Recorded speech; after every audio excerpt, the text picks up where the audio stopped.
Bismillahirrahmanirrahim. Assalamualaikum warahmatullahi wabarakatuh. Perkenalkan, nama saya Ummul Khairiyah, NIM 2014020081 dari kelas PBL 5D. Baik, pada kesempatan ini saya akan menjelaskan tentang manhaj al-bahthi ta'lim al-lugha al-arabiyah. Di video ini kita akan membahas tuntas tentang materi-materi yang telah dijelaskan Ustadz pada minggu sebelumnya. Selamat menyaksikan. Manhaj al-bahthi ta'lim al-lughah al-arabiyah. Yang pertama, pengertian. Kita lihat pengertian manhaj al-bahthi ta'lim al-lughah al-arabiyah. Yang pertama berasal dari kata manhaj, yaitu berasal dari kata bahasa Arab nahaja yang artinya cara, dan dalam hal ini kita artikan sebagai metode. Kemudian al-bahthi berasal dari bahasa Arab bahatha al-bahthu yang artinya mencari, dan dalam hal ini kita artikan sebagai penelitian. Jadi manhaj al-bahthi ta'lim al-lughah al-arabiyah itu adalah metode penelitian dalam pembelajaran bahasa Arab. Nah, kita lihat manhaj atau metode. Apa itu metode? Metode itu adalah cara atau prosedur yang ditempuh untuk mencapai tujuan tertentu. Sedangkan al-bahthi atau penelitian adalah usaha untuk menemukan jawaban dari suatu masalah dengan sistematis dan dapat dipertanggungjawabkan.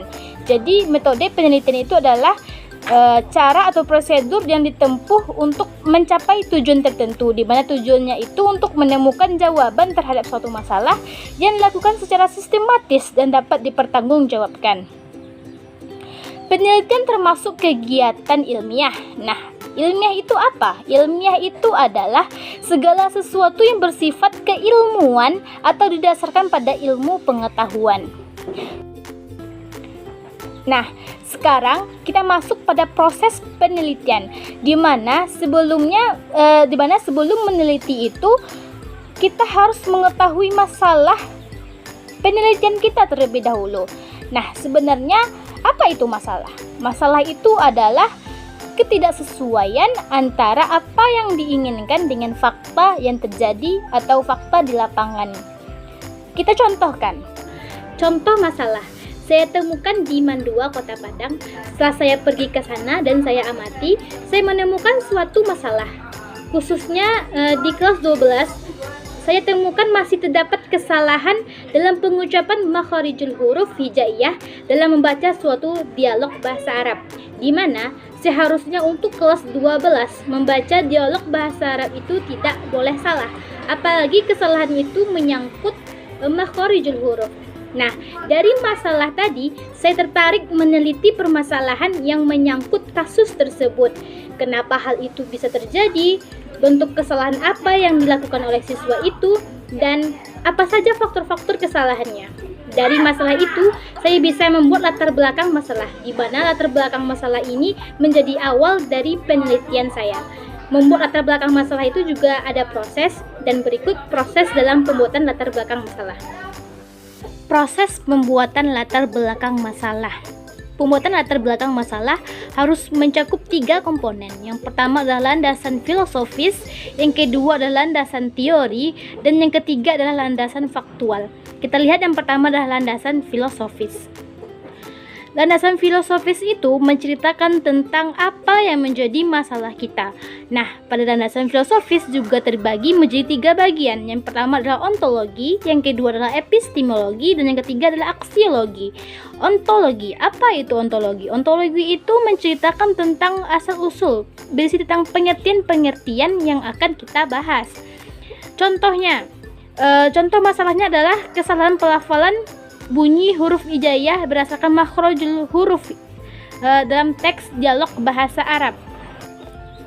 Nah, pada bagian ontologi kita menceritakan tentang pengertian-pengertian bunyi, pengertian makhrajul huruf, dan pokoknya dalam ontologi ini berceritakan tentang pengertian-pengertian atau materi-materi. Kemudian adalah epistemologi. Epistemologi itu apa? Epistemologi itu menceritakan tentang apakah masalah itu bisa dipelajari dan bagaimana cara mempelajarinya. Kita lihat dalam pelafalan bunyi huruf hijaiyah. Apakah bisa dipelajari? Tentu bisa dipelajari.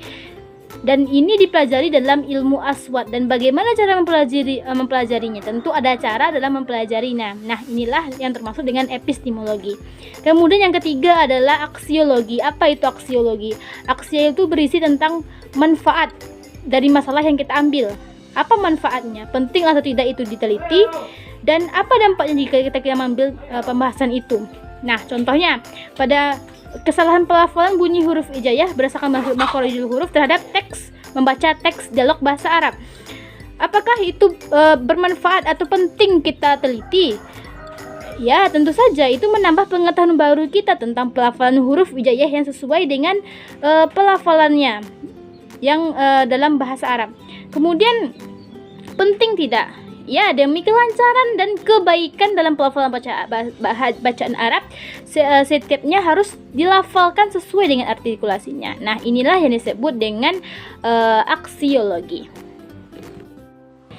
Yang kedua adalah landasan teori. Apa itu landasan teori? Landasan teori itulah jawaban dari landasan filosofis berisi tentang materi-materi yang akan kita bahas. Bisa pengertian para ahli, istilah-istilah, atau yang kita dapatkan dari buku-buku atau sumber-sumber yang lain, yang kita masukkan ke dalam landasan teori.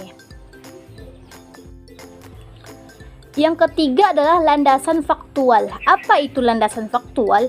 Landasan faktual itu adalah fakta-fakta di lapangan yang berisi data-data kasus dari masalah yang kita ambil, yaitu memuat data-data. Landasan faktual itu juga disebut dengan dirasah al-awal atau disebut dengan pra-penelitian, di mana dalam landasan faktual harus mencakup 3 komponen penting. Yang pertama paper, yang kedua adalah person, dan yang ketiga adalah place. Paper itu apa? Paper itu adalah materi atau dokumen-dokumen yang kita ambil terhadap penelitian kita. Bisa diambil dari buku-buku, jurnal atau penelitian atau skripsi terdahulu. Biasanya paper ini dimuatkan dalam landasan filosofis maupun landasan teori. Kemudian adalah person. Person itu apa? Person itu adalah objek, sasaran atau orang dalam penelitian kita. Sasaran penelitian itu kita ke siapa? Guru kah? Kepala sekolah kah? Murid atau siapa? Nah, itulah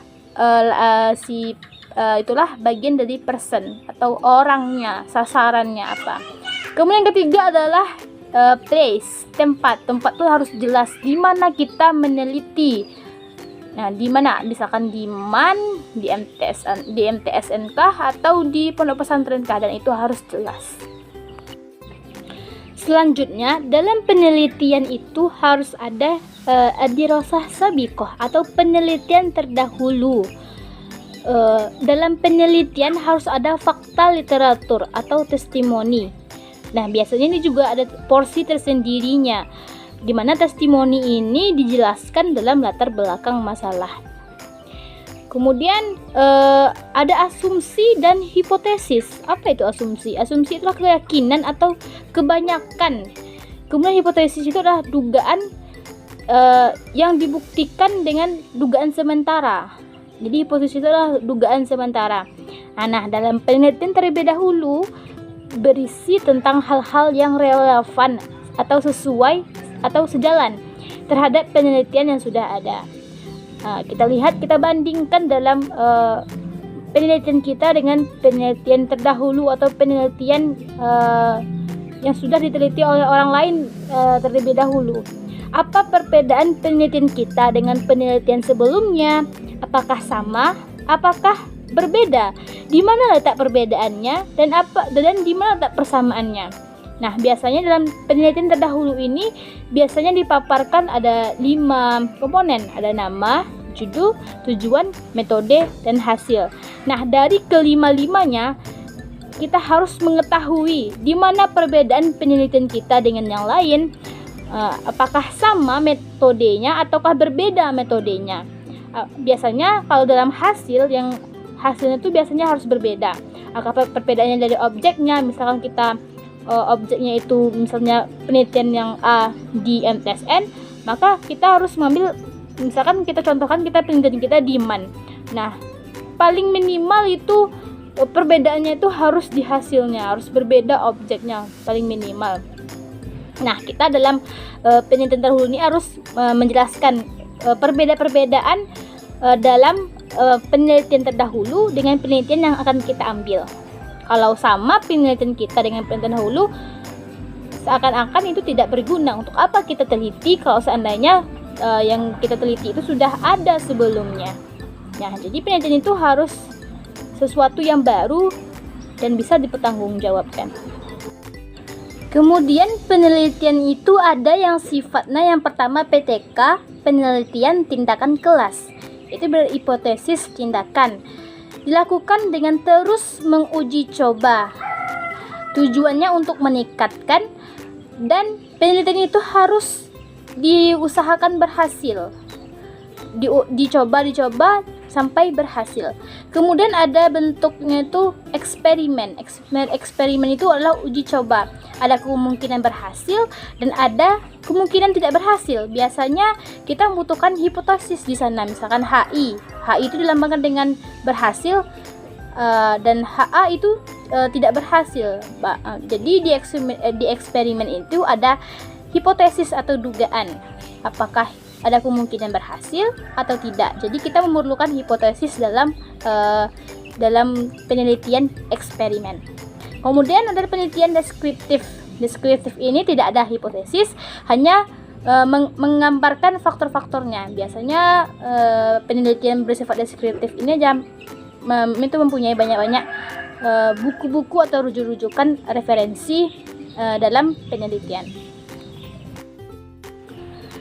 Baiklah, demikianlah apa yang dapat saya sampaikan. Terima kasih atas segala perhatiannya. Mohon maaf atas segala kekurangannya. Assalamualaikum warahmatullahi wabarakatuh.